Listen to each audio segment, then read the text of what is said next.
Welcome to the 5G podcast. We're glad you're here. We hope you enjoy our conversation about God, guns, games, goals, and gastronomy. Now sit back, relax, and enjoy this week's episode.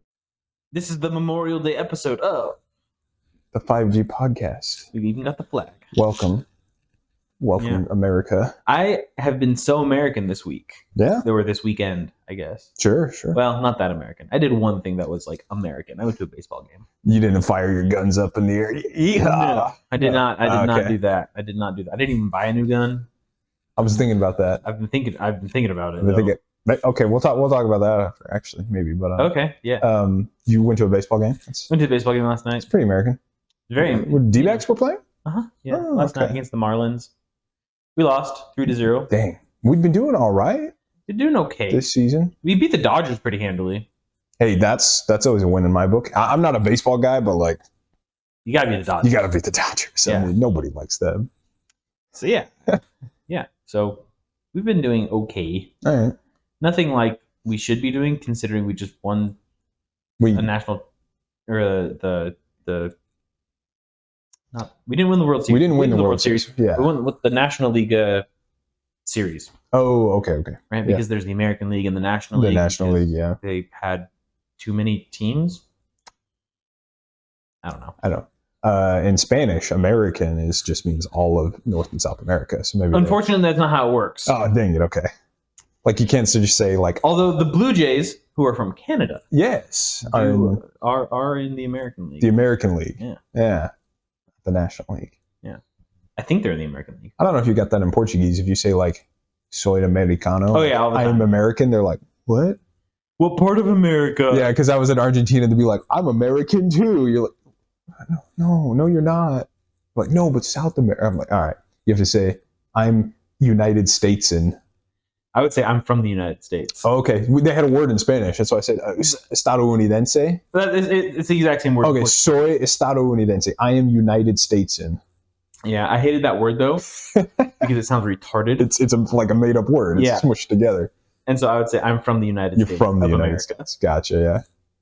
I like saying it. I would say the whole name too nice. because I wanted to put that America at the last part. Yeah. Of America.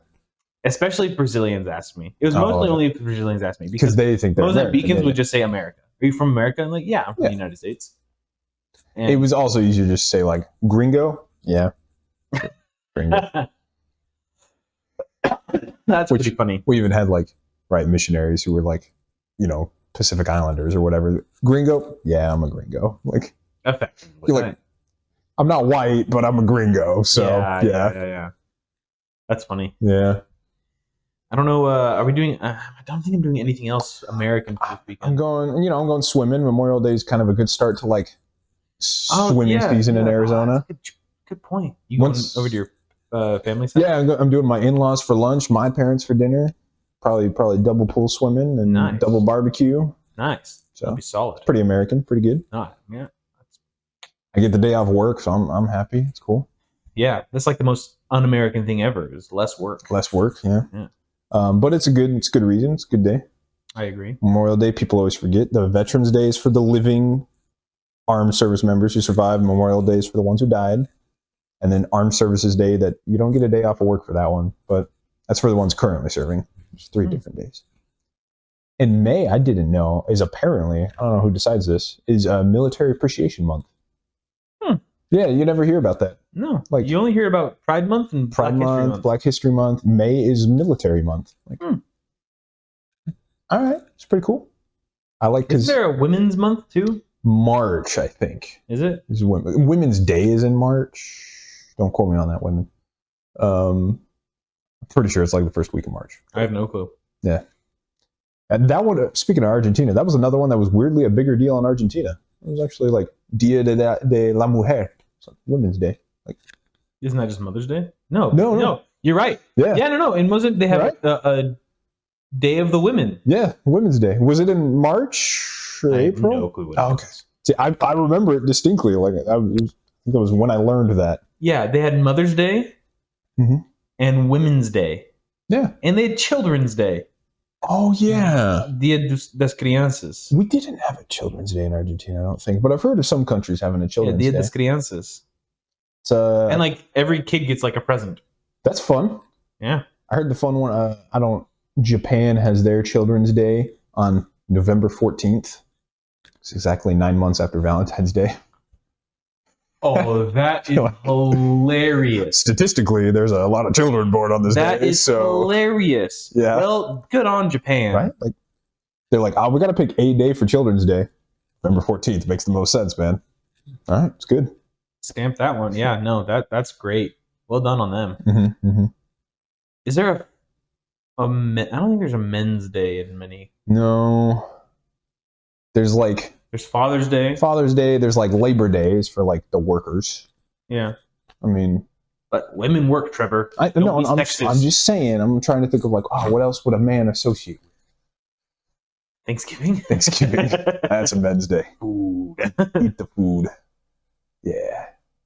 Other than all the military days for military men, which women can be in the military too. I get that, but dude, you're starting to sound like the Chiefs kicker. If you said his name, I think I'd recognize it. But yeah, I've heard of that. He's getting flack right now for. He actually just came out again and did another little press conference, and he did not back down. Moral of the story is don't have opinions on the internet, I think. Or opinions at all, apparently. Don't have opinions at all. At least not when it comes to all those subjects. Yeah. I don't think my opinions are gonna get me canceled if it's about Magic the Gathering. No. Wizards of the Coast business model or whatever. Right. Unless Wizards of the Coast sends, someone to our door, in which case I'd welcome it. Like, oh, cool. If Wizards of the Coast sends someone to my door, it'll be fun. Yeah. Because you'll have your brand new gun to show off. Steven, tell me what you're thinking of. Oh, the segue. I don't know. No, I was telling you on, I think you and Caleb on a Thursday. Yeah. Last episode, we had the sexiest gun in the West. Sexiest gun in the West, and it was a very, very good looking gun. Yeah. I think I'm going to try to do something like that. Try to just like have a pet project of just kit out one gun. Yep. Well, specifically a revolver. An 8-shot 32 or 357 mag revolver. Probably 357 because you can shoot 38 special through it still. Right? Yeah, it's more common as well. Yeah, for sure. But is 32 even a common cartridge for a revolver anymore? No. Yeah, I was about to say. I've only seen that in video games. But they're classic. Yeah. It's like, anyway. Yeah, you don't really... Because there's a bunch of different... So basically, everyone always associates like pistols. You go from the 22 to the 38 caliber rounds, right? So 38 caliber rounds, 380 380 ACP. 38 special. Sorry, 380. 9 millimeters of 38 caliber round. 38 special. 357 is a 38 caliber round, even though it's a 357. I don't know why. It's close enough, yeah. Yeah. And then you go up from there, you go into the 40. Like 10 mil and 40. Yeah. And then there's the 44 caliber rounds and then the 45 caliber rounds. And there is technically some 46 caliber rounds. Weird. And then I think you get to 50s. I don't think there's any... There's no jump in between there. I don't think there's any between 46 and 50. I could be wrong. There could be some esoteric cartridge that was produced or whatever. And and I don't know about like a lot of the black powder ones. Cap and ball or whatever. Like I'm sure that there were some random sizings on that. Well, yeah, since speaking of the 32, because in between that 22 and 38, there's like a pretty big gap where you could have new. Well, there's 32s used to exist. There's 25 as well. I was about to say I just found out last week about a 25, and I was like, what? Yeah. Did the research. It was basically just a 22, but it was center fire instead. Yeah, it's a little bit wider. So it just like it wasn't as reliable. No. For this, like, what's the point? You get a little bit of extra power. Oh, yeah. There's also 17 caliber rounds, which is what pellet guns normally shoot, is a .177. Yeah. But they're Hornady, they have their 17 caliber. What do they call them? Air rifle. Yeah, they're just really tiny. And then the MP7 shoots a 17 caliber. Really? Yeah, it's a 4.6 millimeter. 4.6 mil. Okay. 4.6 by 25. It's something like that. Yeah. Someone smarter than I remembers the exact case dimensions or whatever, but I don't remember. Yeah. I Interesting. think it's 25 because a 9 mil is 9 millimeters by 19 millimeters, and Anyway, Yeah. a 5.56 is 5.56 by 45 millimeters. 7.62 by 39, 7.62 by 51, 7.62 by 54 R, because Russians. Not what the R stands for. That was going to be my next question. No, it's rimmed. How are they going to know this is from Mother Russia? R. It's because it has a rim on the edge On of the it. outside of it? Yeah, so instead of being a smooth thing and then having a divot where the extractor would grab onto the cartridge, it's like a 22 long rifle where it's like a pancake on the back of it.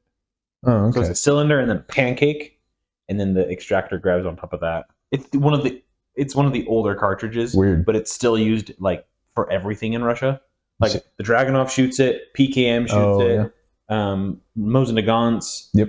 So a lot of classic Russian rifles, yeah. Yeah, but it's still being used. Yeah. So. Wow. I think what is the newest Russian cartridge? They're still using guns from 100 years ago. 130 years 130 years ago. And not 1891. And not because it's the best gun ever made. It's just because there was a gazillion of them made. Yeah, and they haven't made anything better, and so they're just like, that's all they have left. Yeah. They don't have the money to get newer stuff. No, I think they're one of the coolest cartridges on the planet, in my opinion, and I don't know why, but it's the 5.45 by 39. Okay. Because the original AK chambered in 7.62 by 39, so it's this 30 caliber bullet, relatively small cartridge length, right? That's what the 39 instead of. So a 308, for example, is 7.62, so same bullet size, but by 51, so 51 millimeters. So a considerable, chunk longer, 16 or 17 millimeters longer. Yeah.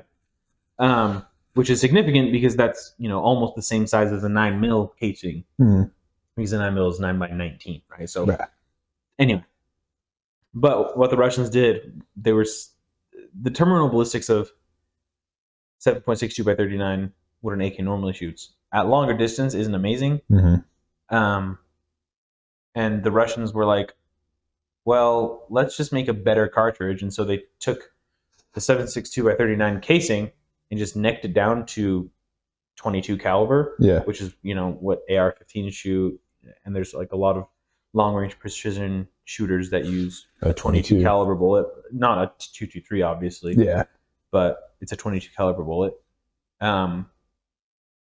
And so they just necked it down to 5.45 millimeters, which is close enough to 5.5. It's like the same thing. It's a rounding error.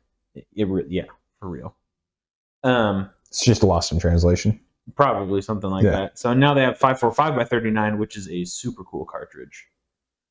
Because the cartridge is kind of short and stubby. Yeah. And so the powder burns quicker, but with more. So if you think about how a bullet works, right? If you have a tube, the powder burn starts at one end and moves forward. Right? It pushes it. And so in a long barrel, that's okay because you have more time for that gas to burn before the bullet exits. Yeah. So there's time for that compression to build, right? Yeah. Because what it goes out the barrel. You're building a piston, effectively, a fire-induced piston, where you're increasing the air pressure, effectively, by burning stuff. Yeah. There's a ton of factors of like length and how much powder. And So if you want to have a shorter barrel that doesn't lose potential compressed energy, you need to have that powder burn quicker. So a shorter, stubbier cartridge that's fatter gets it. The powder only has to move that far instead of that far to get the full burn, right? And so it is more violent in its reaction because more powder is burning at one time, right? But all of that powder is burned in a shorter distance. Yeah. Right. That's nice. So that's why what's interesting is 223 was designed for a 20-inch barrel, but everyone shoots 223 out of 16, Out of a 16, or lower in yeah. barrels, and so you're losing a lot of potential energy or potential speed on that round. So Sure. out of a 20-inch barrel, 223 normally, like, regularly hits right around that 3,000 feet per second mark. Out of a 16-inch barrel, which is the normal, relatively Military standard use, barrel, it's only hitting 24,000. Man. Not 24,000, sorry, 2,400 feet per second. But like, could be better. Could be. But anyway. So I'm thinking of doing that revolver. Get a new pet project. Yeah. We'll see. I was thinking about getting a good fun, a new handgun, a good little fun project to like kit out. It's the range gun, make it look nice, and because my other ones are like, these are smooth. These are maybe good for concealed carry, but like, I need like a good truck gun, Yeah. One that I'm not concealing. Yeah, there's a theory. They're called fighting pistols. Okay. And it's one where it's not meant to be concealed. It's not meant to be smooth. It's meant to have as much, like, it's meant to be a chonky gun with as much capacity in the magazine as possible. It is your sidearm. Yeah, exactly. And you're supposed to be able to go to war with this pistol, right? So, red dot, flashlight, the name's a little weird, but I understand the concept. Yeah. A fighting pistol. Yeah. Which just means, deck it out with all the stuff. Yeah, exactly. Which, pretty cool. Oh, well, yeah, and you take it to the range, and that probably feels really good to shoot. Yeah, most of them are pretty slick shooters. Yeah. Just the red dot and everything, just, smooth. Yeah. Oh, shooting sounds fun. Ryan suggested going shooting tomorrow for Memorial Day. Oh, Memorial Day. Or not tomorrow. On Monday. On Memorial Day. And I was like, there's zero chance we're going to find anywhere to shoot. Yeah. Because everyone and their dog is going to be out there. Everyone's going to be off work. Retarded and shooting and firing up in the air. Yeah, exactly. Cowboying it around. Beer. Unfortunate that it's a good day to go shooting, but everybody thinks it's a good day to go exactly. shooting. So. That's the problem. And like, you can't go to the lake. No, same thing. Or the river. That's going to be crazy all weekend. Yeah. Oh yeah, for sure. The only benefit I might see is that people might have gone out of town a little bit because graduation just happened. That's also true, yeah. So, like, maybe there's some sort of, You get some people leaving, but then even the people who are staying might... People that are staying are going to do stuff, so it's going to be packed anyway. Yeah. Just unfortunate. Just unfortunate. That is. So we just got to move out to the middle of nowhere, and then there's no one around. That's the way to do it. Homesteading. I wish. Maybe someday. Shooting range. If I had my own shooting range, I would be so broke.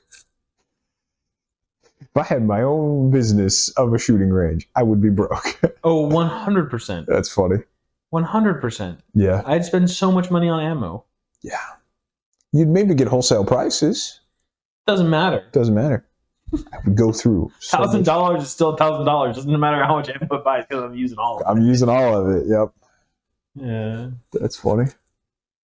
But there's a business model. You're supposed to you have this facility available for other people, and no, it's my shooting range. It's my shooting range. Yeah, that'd be good. All right, pitch to me. Next topic. All right, you got to sell me on a new Magic the Gathering concept. Yeah, so I was trying to figure out hot and fresh. I was trying to figure out how to make a land-themed deck. Yeah. And I wasn't specifically trying to do like a landfall deck. Okay. But I'm also not trying to repeat color combinations that I already have. And unfortunately, I already have a Gruul deck. I already have a mono green deck. You're running out of green options here, Steven. Well, so when I was searching for like cards that might like fit into this deck, I said include green because ramp. You need the green. And I texted you. I was like, so like Simic landfall deck. You don't have green blue yet. It's true. And you go, meh. And I go, why meh? Why? It sucks? Or just because like that's all green and blue does anyway? Draw cards and play lands. It works. And you were saying it's because the power level of our group is probably too high for that level of play. Because when you said just landfall, of just like your creature has landfall, do a thing whenever time you play a land, like at our current, I call it the proxy war. Yeah. Which was funny. Which is very, I did find that very funny. In our current power level of the proxy war, like I played a land, I gained a life. It doesn't, just landfall decks don't really have a great win con at a high level. Like at a pre-con level, Avenger of Zendikar 10 years ago, he was fantastic. Landfall, you put 1/1 counters on all your plants, and then you swing with a bunch of plants. All right, that's fine. But if you were you're looking to win with lands, then you got to do something a little spicier, which can still be green-blue, but it's not just like your average. Landfall, I draw a card. Woo. Yeah. So. I was thinking of, as the commander, if I were to make another Gruul deck, which is red green, right? Green, the best. We talked about him before. It's Omnath, Locus of Rage. Oh yeah. The green red Omnath. Elemental. He's 7 mana for a 5/5. But then landfall. Whenever a land enters the battlefield under your control, you make an elemental. Create a 5/5 red and green elemental. Yeah, that's right. And then whenever he or another elemental you control dies, he deals 3 damage to any target. Yeah, you get to bolt. I remember this. Which, not bad. Yeah. A bunch of landfall in red. You can pump your 5/5s to be 7/7s. He's probably, he's in the top 2 or 3 Omnaths, so that's pretty good. So I was like, that'd be kind of cool too, because my thought for the entire thing was basically try to figure out a payoff, but basically just have a stupid amount of basic land, or a stupid amount of lands, and a stupid amount of ramp, and just be able to just like flood the battlefield with Cultivator Colossus. Definitely, or not? Is that him? Yeah, the one who comes out and you play a land, and then if you play a land, you get to draw a card and play a land. Yeah. So abundance gets all your lands out of the deck. Yeah. Yep. Just do stuff like that, and just like be able to play all of the lands, and like if in Gruul you can give all your creatures haste. Yeah. So like if my commander's out and I do that, and I have 20 5/5s with haste. That's good enough. Yeah. That'd be a decent. That's usually good enough. Unfortunately, it's still probably not powerful. Like even that is not good enough. I don't think probably. Yeah. But which, as a quick side note, if there's a deck strategy that you want to build, it's like, I'm gonna love this style. By all means, build it. But and Commander isn't all about power. But no, and honestly, I've thought about, because we are in a proxy war, right? So I've thought about like, what does it cost me just to do it for like 2 games? Yeah. And I mean, I'm not gonna go into the games knowing it's gonna win, but like if I go into them thinking like, you can always just this test is something just for fun. Like it cost me 7 pages of paper and ink. So what, $8 at Staples, if that, or whatever, right? And then cutting it out, and your time sleeving it. That's the biggest part, probably. Yeah, probably. Yeah, but like, if it's for fun, that's unreasonable to me. No, I've definitely thought about it. Like, maybe I will. And I just want to. I'll put a bunch of landfall cards into the deck, obviously, because the theme is like lands. But also, I just want to be able to do stuff with that, like yes, I have a stupid amount of mana. What do I do with it now? And play like 7 spells. Maybe I'll do a storm deck. Yeah, I was about to say you gotta keep your card draw up. You gotta have enough things to cast, because if you're just ramping all the time, you're gonna run out of cards in your hand fast. True. A lot of mana, but nothing to cast with it. So that's why there's this Simic commander, which it's a Tatiova. Tatiova, yeah. Which I think she's a precon as well, right? She used to be in a commander precon. She wasn't the face commander. Okay. But yeah, her first printing was like Commander 2014 or something. Yeah. And she would be able to keep the card draw up because she's 5 mana, so she's kind of expensive. But it's pretty good. She's pretty busted. Whenever a land enters the battlefield under your control, you gain 1 life and draw a card. Like, honestly, I've thought about this is why I said a Simic deck, because I was thinking of her, and I was thinking, I'm not using her as a payoff necessarily. I'm using her as keep my hand full of other things that might be payoffs. Mm-hmm. Which, you know, if you're ramping every single turn for the entire game, that's a lot of lands entering the battlefield. Yeah, she's really good. She's better with the ramp spells, the one shots are good, but she's better with a lot of the creatures that are just like put a land from your hand onto the battlefield, like repeatable effects. Right? Because then, like if I kind of the other style of mana dork that they don't tap for mana, but they do give you extra land plays per turn.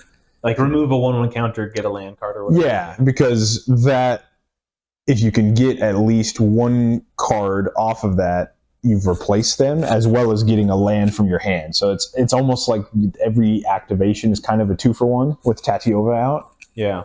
Whereas your ramp spells, I guess that's a 1-for-1-ish. I don't know, because they're just one shots. You have potential repeated value on untapping your creatures. There are some though where it's like you get 2 lands out, and so you play one card and you get 2 lands. So you do draw 2 cards off that. Draw, So I see what you're saying though, where it's like you want to have the synergies work. The style of Tatiova deck, you can literally do like 50 lands. Okay, maybe 40. No, like 50 lands, like 30 of those cheap ass creatures that just put a land into play, like. And Tatiova, and then just like, I don't know, 10 payoff cards or whatever, 10 win cards. Like, it's really all you need. Yeah. With Tatiova, just keep tapping your guys and keep putting lands down, because you want to increase your odds of drawing lands, because then you can tap and put more down. Yeah. Which, again, to an extent, ramp spells do that as well, because they filter out your deck a little bit. Tatiova can be built very simple and very one note, but you're suggesting like she's just there for some card draw. Like, and if she is able to be a payoff card, then sure. I mean, obviously, but I didn't see, and this is from the noob Magic player, not the master. Sure. Definitely the tier 1 apprentice over here, not the level 7 master. Yes. Level 3 judge. Exactly. I'm not. But for me, like, I didn't see like necessarily a payoff with that. It was more of an enabler. Where I was like, I'm just drawing some cards and gaining like 1 or 2 life here or there, and then I get my Cultivator Colossus and I gain 30 life and draw 30 cards again. Plus all of the other. Because that'd be broken with Abundance, because you'd play all your lands and then have 30 landfall triggers, and then you'd gain 30 life, and draw yourself out. You'd mill yourself. Probably. So hopefully you can win at that point. Hopefully. Yeah, and see, when I see, whenever you just get a land into play, draw a card, and then the potential to just draw 10 cards a turn, it's like, you better be winning with that. You better have like a specific win con. If you're drawing 20, 30 cards, yeah, for sure. Well, the problem is, at least in my mind, like, I guess blue has some decent like sorceries or instant like win con type stuff. Because I don't think that this deck would be a green combat damage deck. I'm not looking to play big green stompy creatures, even though I love my big green stompy creatures. Right. But so it's like, the payoff would be the hard part of the deck for me. Right? And that's something always, again, Commander's not always about power, but you do got to be thinking about, how does this deck win? Every deck, unless it's a joke, should have a clear path to victory. Yeah. And not just, this thing is really cool. It can be simple, like a tribal deck can just be like, I'm going to play a bunch of cats, because cats. But still, there should be, okay, you've got a bunch of cats out, what next? Yeah, for sure. Like, how does this deck win? Yeah, and I feel like that's something that when I was doing my ninja deck, my ninjutsu deck, which is a Dimir deck, I didn't understand, because I had been playing the Tyrannus deck only, basically, and I didn't understand. And Tyrannus deck is it's the same as a big green stompy deck. Yeah. Turn creature sideways, attack. And they just 1/1 counters. Yeah, exactly. That's it. Yeah. There's some other cool things you can do with it. Like I've got a little bit of a combo in there, but like that's not like the main centerpiece of the deck, right? Yeah. It's not a combo deck necessarily. There just happens to be a combo in there because I replaced one card, right, as a gift from a friend. Yeah. But and same with big green stompy deck. That is get big creature with haste. With haste, relevant. Yeah. Try to give them trample, or they have trample. Attack. Yeah. Right. Like, and do that as quick as possible. Get those big creatures as big as possible. Which, you know, and same with my all my other decks, I know what the win con is, except for the Satoru Umezawa. Except for him, because I didn't understand that. Right, my shrine deck that has an obvious win con. It's always the red shrine and the black shrine. You get those guys every time. Yep, that's the specific win con. Yep, and I have multiple ways to get them out into the onto the battlefield, right? Yep, absolutely. And the whole stack thing is kind of confusing sometimes, as we figured out. Yeah, you know. But that's the clear path to victory. Is always these two cards win the game. Yep. So that's and the deck is built so that I can survive long enough to do that. To get those out. You know, the propaganda, the ghostly prison, the smothering tithe, the enchantress effects out the wazoo. You know, card draw. A bunch of card draw. Yeah, keep the engine going. It does it. I honestly feel like that's my best built deck. Just either that or my big green stompy. I don't know. Sure. But that's the problem I'm having with this. Trying to figure out this deck is like how would I? Because if I have so many lands, I can't have creatures for attacking necessarily, right? You know, if I have 50 lands, that's 15 give or take extra cards that could be creatures or creature enablers or something like that I don't have.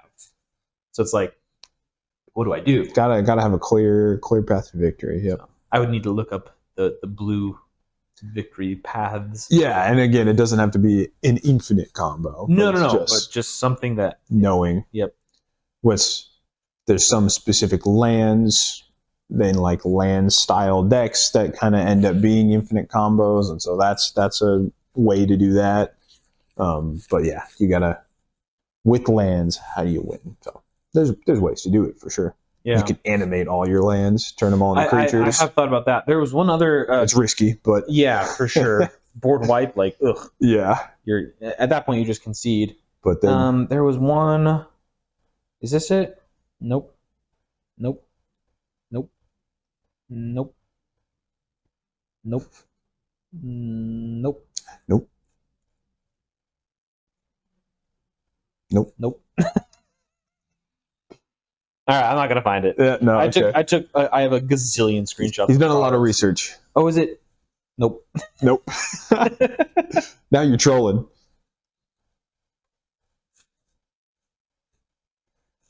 No, sorry. I can't.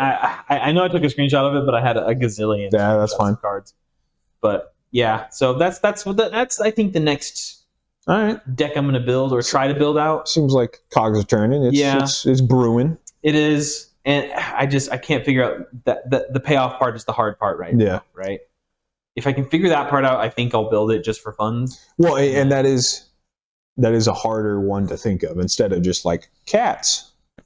Yeah, for sure. Just like find a theme you find really fun. You're like, I want to do this theme. Yeah, is easier to find for sure. Win conditions. Yeah, there was a couple of the other non-legendary creatures that had landfall triggers. Avengers Zendikar is one of the ones that like is obvious, but I was trying to find like a lower mana curve one so that I could play multiple of them before playing any lands. Yeah, so like on turn like I don't know 6 or 7 or something like that when I have hopefully like 10 15 11. Lands, which is optimistic, but you know, let's say 10, right? It's like if I can play 2 or 3 mana creatures that have a landfall trigger on them each, and play 2 lands, 2-3 extra lands a turn. It's like I get that many landfall triggers across the board, and a lot of them are dumb or not dumb, but it's like a lot of them are just that same like you gain a life or you draw a card. Yeah. Right? Or make a 2/2. Yeah. So it's like, well, like what would be the anyway. Yeah. maybe your new deck, similar themed, could be energy counters. Yeah, that's a good transition. Yeah, thanks. That was good. Similar concept of like, oh, look, this is a fun strategy, but how did you win?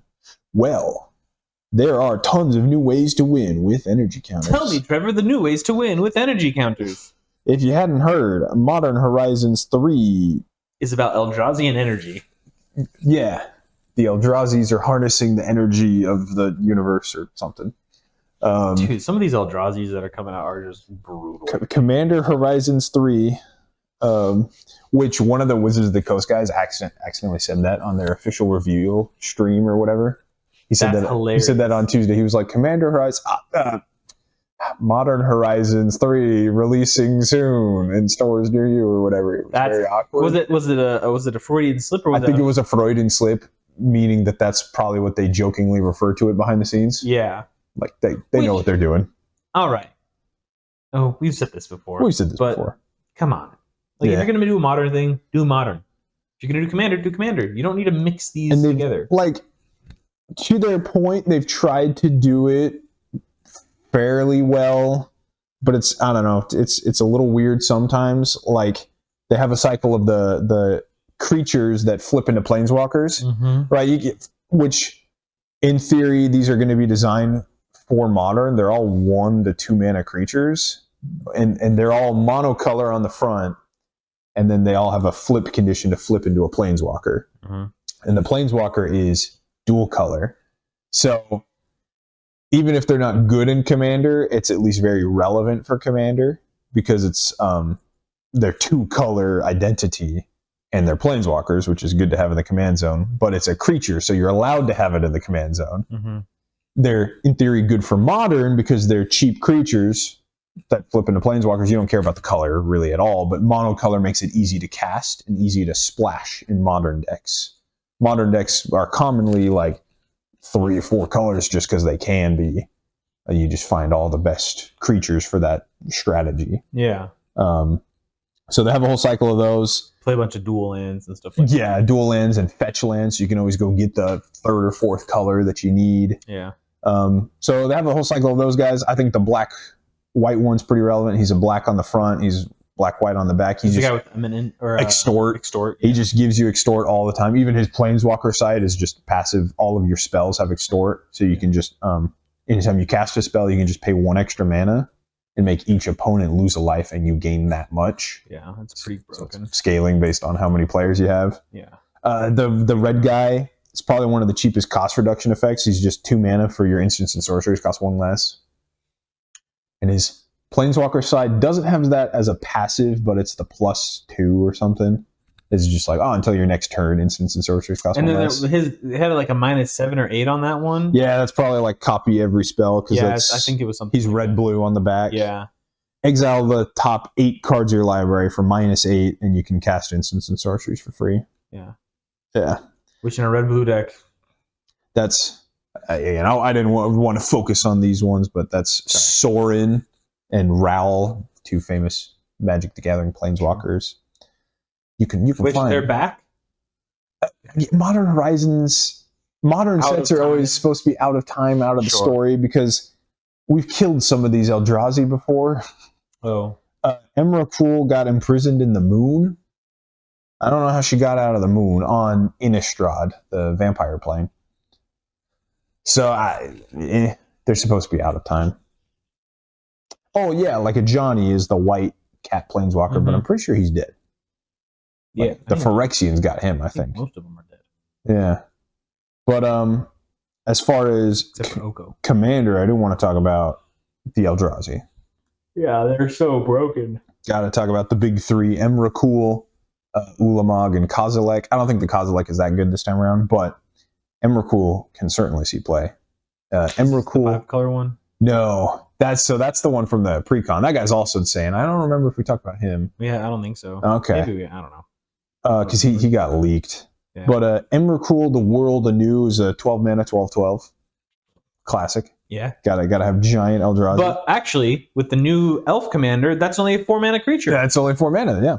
Well, and then Emrakul, even better, has Madness for 6. So Madness is if you were to discard the card, you can instead cast it. So any of those red ones that's like, as an additional cost to cast a spell, discard a card. You can discard Emrakul and then cast it for 6 mana instead. Ah. Yeah. Has to be colorless. Because that's the Eldrazi thing. It's got to be colorless mana, but still. Ooh. 6 mana, 12/12. When you cast this spell, gain control of all creatures target player controls. It has flying, protection from spells and from permanents that were cast this turn. Flying, protection from spells? And permanents that were cast this turn. Protection from spells means you can't remove it, Steven. Yeah. Yeah. And you can't, you can't, no, you could still counter it, because it can't be countered. Because it's got to be on the battlefield for the protection from spells, so you can counter it. Yes. It's the only way. But, yeah, when you cast a spell. Or if you have a creature that has a tap ability, but it had to enter previous. Even if they counterspell it, though, it's whenever you cast the spell, you gain control of all creatures target player control. So even if they counter it, you still cast it. Oh, yuck. So you still take all their creatures. Yuck. You just don't get the 12/12. Oh, no. The downside is when it leaves the battlefield, you have to sacrifice all creatures you control. Downside, you don't give them their creatures back. Oh, no. I sacrifice all these. Oh, wait. These were your creatures anyway. What's the colors on this guy again? Colorless. Yep. What? But does it not have any? Yeah, this one doesn't have any. Pure colorless. Yeah. So it goes in any deck. Goes in any deck. Yep. The madness cost. So if you want to discard it and cast it for 6 mana, that one specifically has to be 6 colorless mana. But the other cost is just 6 mana. 12. Sorry, yeah. 12 of anything. Yeah. So it goes better in like if you have artifacts that can tap for colorless mana. Sure. But, yeah. Like, here's my thought. Is if I'm up against any deck, anybody that has a bunch, like even like a reasonable amount of creatures, let's call it 4. I have 3 opponents that have 4 creatures each. That's 12. Sorry, that's 9. 9. I can math. I promise. This one is only gain control of all creatures target player controls. Only target players, not all creatures opponents control. It's because it's designed for modern, Steven. Okay. Well, I'll pick the one that has the most creatures. That has the most creatures, obviously, yeah. Or the best creatures. Yep. Right? Like, if one of my guys if one of my opponents has, I don't know, 7 2/2s, and my other opponent has 2 13/13s with trample. Yeah. That's a pretty obvious choice. I'll take those, or just take all their value creatures. Because they can't do anything. And then if you have like a red deck or a black deck, sacrifice energies. Sacrifice them all in. Oh, yeah. Oh, this creature's going to die? Well, guess what? I'm going to sacrifice all of these before. And protection from spells means that they I don't know, they're going to try to get revenge. You took all my creatures. Yeah, you can't kill my Emrakul. So good luck. Good luck. You can board wipe, and then you lose all your creatures anyway. Does board wipe not help? So a board wipe would still kill him, even though he has protection from spells? He has protection from spells, which again, protection is just damage, enchant, block, target. Oh. So yeah, so he doesn't have indestructible. Gotcha. Yeah. Still, there's ways you can give him indestructible, which would be yeah, and then protection from permanents that were cast this turn is really interesting. Your opponent can't cast a creature and then try to remove it with that creature. It's hasty. Yeah, right. Block if it's hasty. Yeah, because then he doesn't take damage. That put a big old damper on my green deck parade. Yeah, because you always cast big guys with haste. Haste. Emrakul would just be the perfect blocker for that. Yeah. It's interesting. Because he could block a 14/14 on turn, whatever. I don't know if it's the previous good version of Emrakul just gave you an extra turn, but that one was also 15 mana and there was no way to make it cheaper. Yeah. So that was very hard to pull off actually. But 12, maybe 6 for that effect seems good. Even though it's not as strong as taking an extra turn, it still is easier to do for how strong it is. Yeah. The next guy, Ulamog, he's my personal favorite Eldrazi Titan. And it's not just because his new pose is him going like this. Suck it. Yeah, come at me, bro. He's a 10 mana 7/7. There's no way to make this guy cheaper, unfortunately. But 7/7. That's not going to get any bigger, right? When you cast the spell, target opponent exiles half their library rounded up. Okay, we're getting there. Ward, sacrifice 2 permanents. Okay.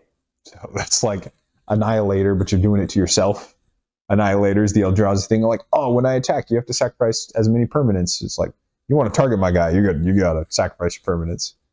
It's nearly indestructible. Or hexproof. Yeah. After they've lost half their library.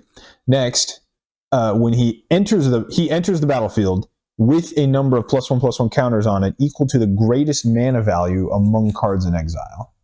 All cards in exile. When you cast, you made them exile half their library. So I don't know. On average, they've got in Modern probably only like 5. Put in Commander, they average probably like 7 or 8 of like the highest mana value thing in exile. And then he just passively has Annihilator X, where X is the number of +1/+1 counters on him. Does he have any colors in his? Nope. He's pure colorless. Yep, colorless. 10 mana 7/7. Dude, I'm putting that in my Gruul deck so quickly. Oh yeah. So yeah, a bare minimum, like just he's a 10 mana 7/7. But if you just find other ways to give him counters, it just makes him Annihilator 7. Like, Annihilator for example, 10. What's the guy's name? I just had him pulled up, actually. Bristly Bill Spinesower. The Bristly Bill. 5 mana, double the number of 1/1 counters on each creature you control. Yeah, that plant druid from the Cowboy set. Yeah, I remember him. Like, every line of text just kept getting better. I'm like, okay, yeah, all right, Yeah. Annihilator X. We're going with that now. That seems pretty broken. Seems pretty good. The way they've balanced the big Eldrazi Titans now is that all of their strong effects have to be cast triggers. They're not enter the battlefield, because then you can abuse, just pulling them out of the graveyard or whatever. Yeah. It's like, no, you have to cast it. Oh, we're gonna balance it by casting it instead of each. But this guy's cast is just target opponent exiles half their library. I think his static effect is way stronger. Oh, for sure. It's so easy to put 1/1 counters on things. For sure. In any format. Yeah. His enter the battlefield will just give him counters based on the biggest mana value in exile, which could be your own stuff. So if I had my own, Apex Devastator? Yeah, my own Apex Devastator in exile, because I chose to put it there because that's what my deck does. Like, he's not a good commander. These guys aren't great commanders, but they go in a lot of decks. Unless you're gonna build a Voltron deck around them. Yeah, right. If that's your challenge of like a colorless deck, which I do have, but mine is more kind of built around the manifest, getting a bunch of colorless 2/2s, which Kozilek, the last Eldrazi Titan, kind of helps with that. So he's I think the weakest of the 3 Titans this time around. Not as impressive, but he helps the go wide strategy. Because this one has a bunch of this modern set has a bunch of the Eldrazi Scions, which are 0/1s. Mm-hmm. And Kozilek is a 9 mana 9/9, and his passive is other colorless creatures you control get +3/+2. So it turns all your Scions into 3/3s. But he can go in my manifest colorless deck, or he can be the new commander, because he turns your 2/2s into 5/4s. That gets pretty chunky pretty quick if you have a lot. Colorless creatures, yeah, is like all your artifact creatures basically. Mm-hmm. His cast is whenever you cast this spell up to 2 target players, each manifest 2 cards from their hands. For each card manifested this way, you draw a card. That definitely goes into your manifest deck. Yeah, definitely. It's a little interesting. 100%. Yeah. 9 mana 9/9, you cast them. You want to manifest 2 cards from your hand, and you make another target player. You can choose to make them manifest, so they'll also get 2/2 blockers. But then you draw 4 cards. It's good. It's definitely good. It's not quite them discarding cards, but it's like you're making them manifest so they get 2/2s, but yours are 5/4s. Yeah. So. And in a 4-player format, it's like Oh yeah, you give one person 2/2/2s, you don't care. You're up 4 cards. Yeah, and 2 free 5/4s. Exactly. He's good. He's definitely good. But that's all he does. So that's all he does. Jeez Louise. Those are the big Eldrazi Titans. The big ones, huh? Yeah. The ones you're talking about are from the 5-color Eldrazi Precon commander deck, who seem spicy, which I don't think we've technically had the commander deck spoiled yet, but I think they're all practically leaked at this point, which is kind of funny. Because those guys do also look cool. Also, I do have the full art for Ulamog the Defiler. Oh yeah, it's sick. Yeah, it's super sick. I'm a fan of Ulamog. I forget the full art. Do you have it? You show me. He's not the. Yeah, he's like crawling on the ground with like these tentacles, and he doesn't have the "come at me, bro" pose, but that's also a good one. Yeah, they're doing tons of different art systems. There's another Eldrazi that I wanted to ask you about. Oh yeah, the Hideous Taskmaster. Have we talked about him before? No. Yeah, he was released this week. Yeah, I think he's in the Precon, right? He's got the Precon symbol. Yep. Yeah. Yep. So he's a 7-mana 7/2 with a red pip. But he's devoid. He's devoid. Yep. But he has to go in a red commander deck. Mm-hmm. When you cast this spell for each opponent, gain control of up to 1 target creature that player controls until end of turn. Untap those creatures. They gain Trample, Haste, Annihilator 1 until end of turn. And he also has Trample, Haste, and Annihilator 1. Yeah, he just wants some friends who are just like him. So, I'm just thinking about any commander game. Yeah. Play him. I'm stealing your commanders. I'm stealing boom, boom, boom. And they're attacking either the biggest threat. Yeah. And I don't care if they die. But you have... These are not mine. And then you have Annihilator 1 times 4 going out. So you can send 4 of it to one player if he's like on top and just devastate him. Like sacrificing 4 permanents is no joke. Brutal. In addition to like maybe killing their own commander or whatever creature you stole or someone else's commander. Like you And you do some damage. You gain control until end of turn. It's a red deck. Goblin Bombardment is the thing. Very cheap. Goblin Bombardment. There is tons of sack effects. Red black. Yeah, no, it's fun. It looks like a fun card. I mean, I just feel like, and for 7 mana, it's not that bad of a mana cost in a commander deck. No, for that effect. Right? Yeah. Especially because you're getting a 7/2 out of it as well. Mm-hmm. That natively has Trample, Haste, and Annihilator 1. You get some damage through, and people are losing some cards. It's going to swing a game. I think so. The Hideous Taskmaster, right? You play this on turn 7. You tap out, play it on turn 7. Yeah. Or turn 8, save 1 mana for whatever. It's like it's fun. You're doing I thought he was super, super good. Yeah. The 2 other Eldrazi commanders from the Precons, I think we did talk about the one of them because he got spoiled a while ago because he's going to be super complicated for Precon because whenever he's Ulalek fused atrocity, so we have his real art now because he's Ulamog and Kozilek put together, so he's got a bunch of arms and tentacles. It's kind of weird. But whenever you cast an Eldrazi spell, you can pay 2 colorless. Yeah. And you copy all spells you control on the stack, all triggered abilities, and all activated abilities. So you make your stack super large, and you just copy them. Pay 2 mana. Which, bare minimum was like, I cast a giant Eldrazi, pay 2 mana, and copy that Eldrazi.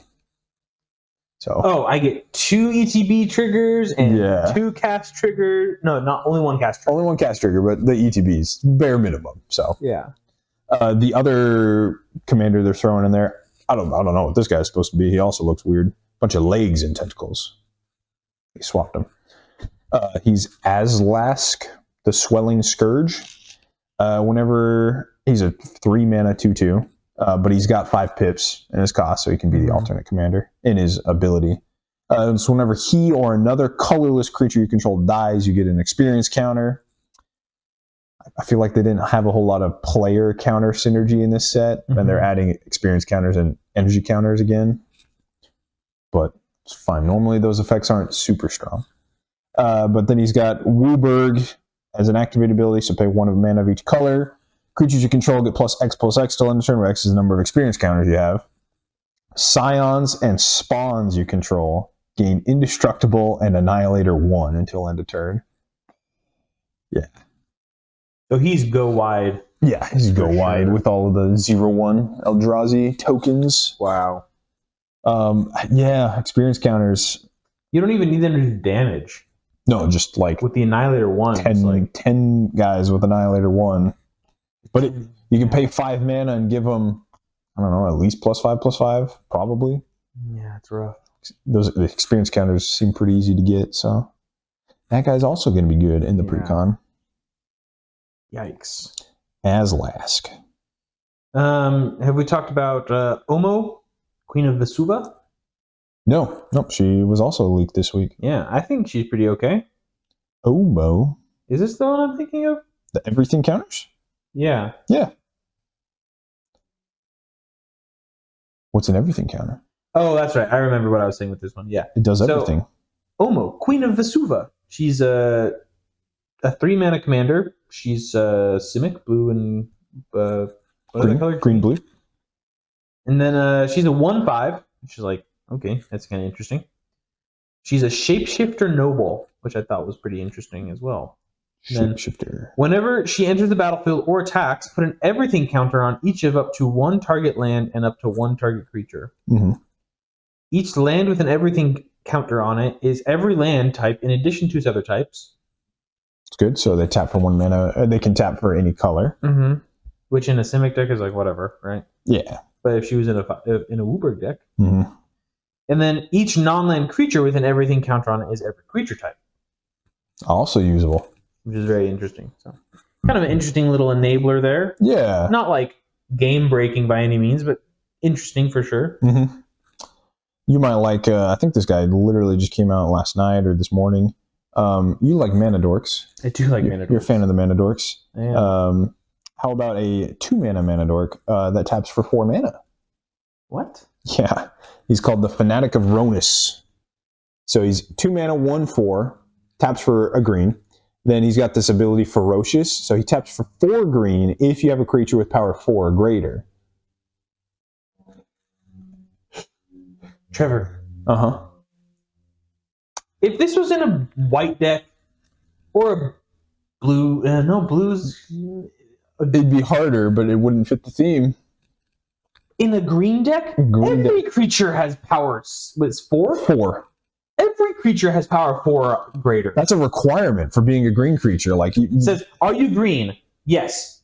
Big, Mana Dork. Those are the 2 options. Here's your badge. Welcome in to the Green Club. Are you a Mana Dork? No. Okay, you must be big. Yes, I'm a 10/10. Well, yep. Welcome to the club. Come right in, sir. No. No, I tapped for 1 mana. Welcome as well. Good. Yeah, we need you to serve drinks. So that's 2 mana, 1/4, taps for 1 green mana. That's all it does. It never taps for 1 mana, Trevor. No. That card will never tap for 1 mana. Yeah, taps for 4 green mana. If you have a creature with power 4 or greater. Yeah. I'm putting that in my big green Stompy deck. 100%. It's so good. The final ability on the card. Oh, there's another? There's more. Oh, good. It's if he happens to die, all right? Somebody kills your Mana Dork. It's his old effect, Eternalize, where you can exile, for 4 mana, you can exile him from the graveyard and make a token copy of him that's a 4/4. So then he enables himself. Yeah. The Fanatic of Ronus. I'm a fan. The Fanatic of Ronus. I'm a fanatic about that too. Yeah. Jeez Louise, man. Yeah. What will they think of next? A 1 mana 2/2 that taps for 8 mana? Yeah. Like power creep, man. Power creep. That is like, okay. First of all, thank you for giving me that card. Thank you, Wizards of the Coast. Our benevolent. That's going in every single green deck I own. Yeah. My green deck doesn't really deal with creatures with power 4 or greater, so I don't think that's really that's not going to be a good card. I think that would even go in my elf deck that I want to build. Because with enough 1/1 counters, you get creatures. Exactly. Yeah. Or enough. What are the eminence effects or whatever? Not eminence itself, but like the effect was like. All elves get 1. Oh, Lord effects. Lord effects. Yeah. It's like, I mean, I could think of any number of ways to put. He taps 3 counters on a 1/1. He taps for 4 green, so in a multicolored deck, it's not as good. I'm trying to like devil's advocate, like, oh, he's balanced, Steven. He's not balanced. Okay, I'm gonna put him in a stupid Gruul deck, and then I'm gonna play the hideous Taskmaster. Yep. And instead of tapping 7 cards to play 7 mana, 7 lands. Instead of tapping 7 cards, to play him, I'm gonna tap 4 cards to play him. Yep, you keep half your mana up. Are you joking? I'm gonna tap 4 mana dorks and then have all my mana up still. Yeah, I guess I have to tap 1 red. That's pretty good. Make red. He might even see play in modern, like, because there's enough like cheese strats in modern to get out just like big green guys on turn 3. So yeah, it's very fun. The Fanatic of Ronus. Looking forward to Modern Horizons 3. There's good commander cards. There's good modern cards. There's some good popper cards. Yeah, there's a bunch of cards that, like, some of these commanders. I'll just go through a couple. Like Kalia of the Vast. Oh yeah, she's a good reprint. Yep, she looks really great. Angel, Demon, Dragon, Tribal. Koram, the Undertaker. He's a black, red, green. He looks really good. Yep. Arna Kennerud, Sky Captain, looks really good. And then there's an enchantment, Shadow of the Second Sun, which is 6 mana enchantment. Enchant player at the beginning of enchanted player's post-combat main phase. There is an additional beginning phase, which is untap, upkeep, draw. Untap, upkeep, draw. Yep. Which is, I mean, that's just, yeah. The power creep is real. There's too many energy counter things to throw up on screen, but there's tons of new energy support.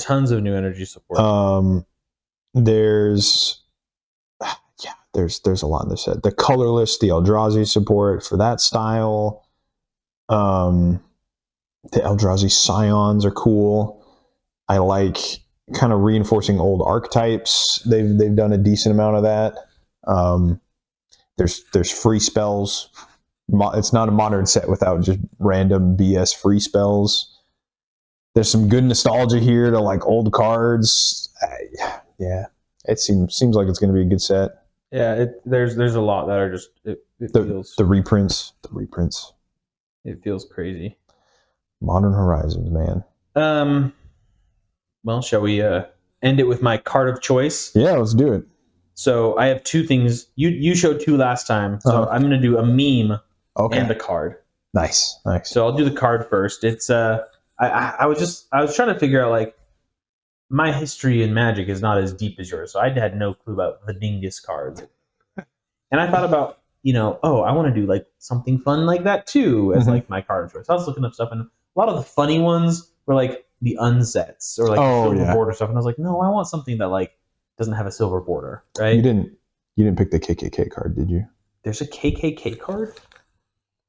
That's hilarious. You probably can't find it online. They've tried to scrub the image everywhere, but that's hilarious. No, I chose a Asmaranomardikadistenakul Dakar. Asmaranomardistidakidnakolaro. Yeah. And there's a song for it. Is there really? Yeah. That's hilarious. That's so good. You picked it without knowing it. No. The pronunciation was pretty spot on, I think. I was just reading it. Yeah. And it's a stupid card. It's like stupid card. It's not that amazing. It's like shout out to Modern Horizons 2, I think 2 or 3 years ago. Yeah, 2 or 3 years ago when that guy came out. No mana cost because the card text takes up the whole line. The name. So you may, as long as you've discarded a card this turn, you may pay a red or a black to cast this spell. And then when Asmaranomardikadistenakul enters the battlefield, you may search your library for a card named the Underworld Cookbook, reveal it, put it into your hand, then shuffle, and then you sack 2 foods. Target creature deals 6 damage to itself. Woo. And it's a 3/3. That's fun. I forgot that they put the name in the text box again. Like, it's not when this creature enters the battlefield, when Asmaronamardic had to reprint it. For the rules of the game, obviously. We had to reprint the name. Of course. Yeah. So I thought that card was hilarious. It's good. That the name is just so atrociously long that they had to figure out how to get the creature out. I guess we just don't give it a mana cost. Exactly. Exactly. I thought it was hilarious. Red-black discard food tribal. I thought it was hilarious. Mm-hmm. And then I'll get you to react to this meme. I'll put it up onto the screen. Nice. We can laugh about this one. All right. So Magic memes. How I ponder bro spell pretending I have response. I have 2 lands in red.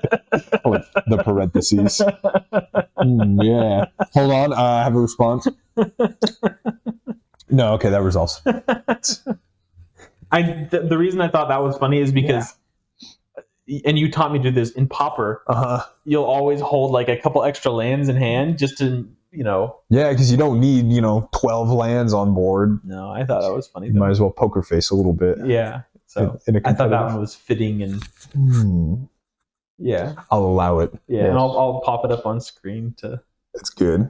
Some random old like philosopher dude. Yeah, I think it's like an old painting of some guy. Like a Rembrandt or something. I think it's a cardinal. Oh, okay. One of the Catholic cardinals. That makes sense. He's got like the little cardinal hat on, kind of. Oh, okay. I don't know. What it is, but that's what the vibe I got. So nice. That's funny. Good memes. Anyway, that was. I saw that and I almost sent it to the group chat. I was going to actually, and I just forgot to. That's right. Yeah, save it for the podcast. Yeah, exactly. Now our friends have to watch this. Excellent. We only have one that does. Quality Magic memes here. On the 5G podcast. And guns, God, games, goals, and gastronomy. Thank you for watching this week's episode of the 5G podcast. Make sure to like, comment, and subscribe to see more. And we'll see you next time. Thanks.